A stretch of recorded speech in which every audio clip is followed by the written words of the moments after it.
Right, and it's time to get to our guest anchor segment, one of our favorites here on KTN Friday Briefing, with none other than Julius Yego himself, the gold champion. I'm telling you, it's fire tonight on KTN Friday Briefing. Yego, it's great to see you. Karibia tafadhali. How are you doing? Right, I don't know if you have a clip of that very historic win in Beijing. Director, do we have it? Please, let's take a look at it.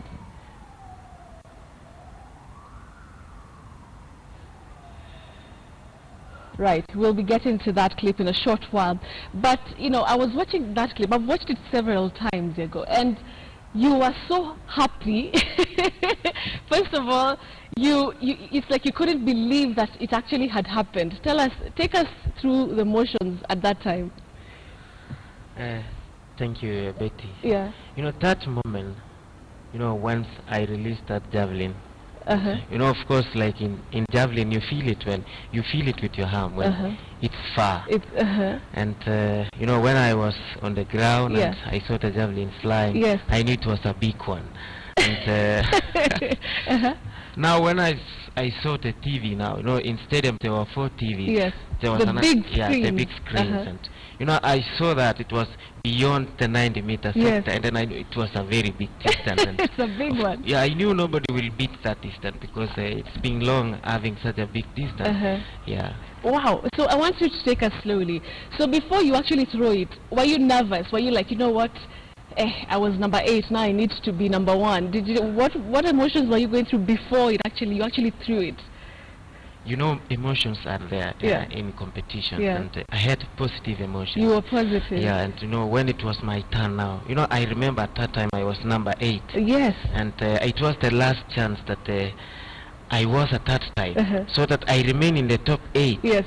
And I knew if I was not going to make that big throw, things were not going to be the way it was at the last of the competitions. And I knew I needed to do well, and what was in my mind was everybody in Kenya is looking at me. Yes, you know, we were watching. Yeah, and you know, the love of your country, and I knew everybody expected me to do well. And yes, I say I have to make it big. You have to make it big. And you know, everything changed in me when I took that javelin. I was feeling like I was getting mad. Yeah. And, yeah. And I need to have that courage and confidence and to build on it and make a big distance. And make a big distance. Yeah. So you told us, so the clip, you go down and and then you look up and you're like, that one has actually passed 90. And then it actually has passed 90, and you get to know how many meters. Tell us what was going through your mind at that time. You know, when I watched now the big screen and javelin landed like 2 meters, you know, I was not sure it was 92.72 at that point, but I saw it was a big one, like 2 meters from a 90-meter sector.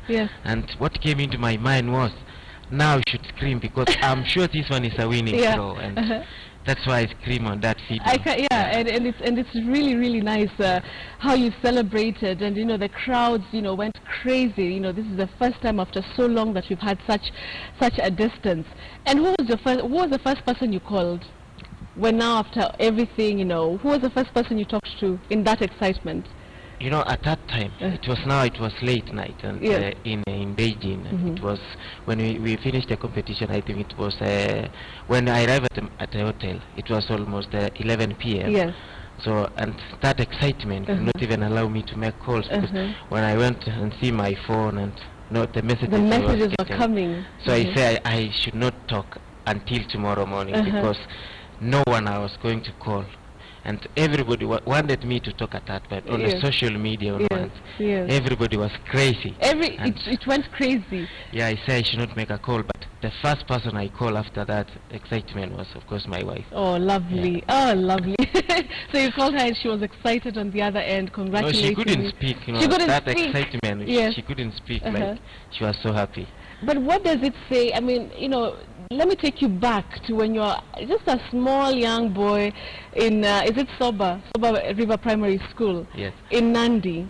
Did you ever think that you would get to a point where, the whole world is celebrating you? At some point in my young age, I knew at some point I have to represent my country in whatever way, Yes. in it, be it sports or anything else. Yes. I remember when we were watching the Commonwealth Games in 2006, and I was with my sister. No, it was the Olympic Games, I think so. And no, I remember telling my sister, I want at some point to represent Kenya. Yes. Because when I watched that, no, at that time Samuel Eto'o was playing very well in football. Yes. Cameroon won. I think Cameroon won against I think Spain in the Olympics. And yes. when I told my sister, no, I have to represent my country when my time comes. And you know, when I grew up now, I realized that I was very good in sports, not only javelin, but you know, every other sport like football, everybody will play as when I'm sure even you when you are actually small, I tried playing football once. I played horrible football, but javelin I started it seriously when I was in Form 2. Okay, Form 2. So let's talk about, you know, the struggle, because you're such an inspiration to very many young people. At first you were rejected and no one could see your vision, no one shared in your vision that, you know, I could actually represent my country. Take us to the time when, you know, 2008 was it, when, you know, the Athletics Kenya said no. Was your heart broken at that time? Yes, of course. You know, when I got the information that I was not going to represent Kenya in the World Junior Championship in Poland, you know, I was disgusted. Like, why should I go? Yes. Why should I remain back in the country and yet I had qualified for the championships? Yeah. You know, when I went to the athletics office and you know, I got the information that unfortunately I was not among the team going to Poland. You know, I took it like, yeah, it cannot happen, so I had to go home. Okay. You know, the worst thing is that I got the information like a day before the flag was being handed to the team. Yeah. So the flag and you was thought you were going to be in the team? Yeah, of course I was in camp. Yeah. And nobody told me I was not going. So we were in the camp. You know, I remember we were staying at Mfuli Hotel, just next to Nyayo National Stadium. So the time now when the flag was being handed to the junior team is the time we had the trial for Olympics in 2008. You know, and I remember by then the vice president was Kalonzo Musyoka. He was handing the flag to the junior team. You know, I could not hold myself, like I'm not among the team which is going. You know, I almost cried. I remember one lady. You know, she was a police officer. But she left the country. I think she's in Australia. Her name was Patricia Wangu. No, she told me, Yego, take it easy. Your time will come. Yes, and your then time I told will her, come. Okay, it's done, so I have to go home.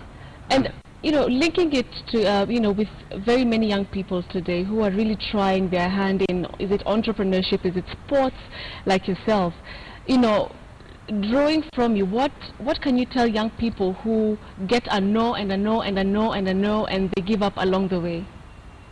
You know, I always say, you know, you never know personal life of somebody. Yes. And God has a way, has planned a way for everybody to succeed in life. Yes. God never plans for failure. And I'm sure we have challenges, especially, let's say, in Africa, and of course in our country in sports we have challenges, and I know some people faces the same challenges as me, and what I would like to tell them is they should have that positivity. They have to take it positively. Yes. You know, of course we will have many people who doesn't want to support us, and we will always have that, and you know, take it positively and we will succeed. Don't let that kind of unfortunate, you know, to keep you away from your dreams. You know, and dreams are always valid. Dreams, every dream is valid. Let's talk about Yego, the family man. You mentioned about your wife. Your son turned, is it 7 months? Yeah, 7 months, 2 days now. 2 days. How is fatherhood for you? What is the best thing about fatherhood? You know, it's a nice thing. You know, you know, everybody wants to be girl and mom and a dad. Yes. And like for me, I'm not sure if it's everybody, but most people. Okay, but you know, it's good. Yeah. It's good for yourself, and for me, it builds that confidence in me as well. In whatever I'm doing, I know I'm doing for somebody else, and you know, I have somebody who's looking at me, and you know, it's good to be a family man, according to me. And my son has always, you know, when that time when he was born, I've been really doing well in the world of javelin, and you know, having big throws. I always credit to my son. To your son. Lovely. That gives me the confidence. He gives you the drive to even become better. And talking about your lovely wife, how has she been in terms of support for you, and how is it important for family and people to support people who want to go to the biggest heights? We always say behind a successful man, oh yes, there's a woman. And she's been a very supportive person to me, giving me encouragement sometimes when you have disappointments in some competitions. Yes. There's a time when you are not doing well, so the first place you will go, of course, is your house. Is your house. And somebody will meet there. Yeah. You will stay with is your wife. She has been really good to me, giving me advices, sometimes encouraging me when I'm you're really down and she has really been good to me. All right. If you were not into sports and you were not in the force, what else do you think you would have wanted to be or to do in this country? That's a difficult question. I don't know what I could be doing because I was born as a sports person. I think I don't have another way. That is it. Do you think reading the news would be something else? You can add to your cup? Maybe giving a trial, but... All right, we'll be getting to that shortly. But I want to know, what is next for you? What is the biggest, challenge that, you want to conquer? Now I'm in a top level now in sports. Yes, exactly. You are now the cream de la cream. And everybody's watching at me, Even my opponents are looking at me, and of course, the ever supporting Kenya, and I know they will always expect me to win. But I know sometimes we have challenges. Sometimes you are good, sometimes you are not good. But always I try to be the best. And like next year we have the Olympics, which is very important for me. I have the African title, I have the Commonwealth title. Now I'm the world champion. So the big remaining thing is to be the Olympic champion. So that's my dream for next year. And I know Kenyans will be expecting now Yego to win, like in steeplechase. Everybody expects Kenya to win a gold medal in a steeplechase. So I'm sure now they know Yego is there. And of course, I will always say they have to pray for us as well. I will always try to be the best to make my country proud. I like that, and we will be behind you all the way.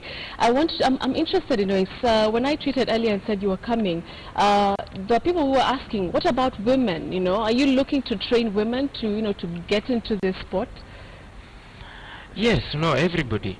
If somebody comes and he or she wants to succeed, we will do together. Okay. And of course the main challenge in our sport is the facilities. The facilities is the major thing which we lack in our country. And if we can have that, it will be possible for us to train as a team.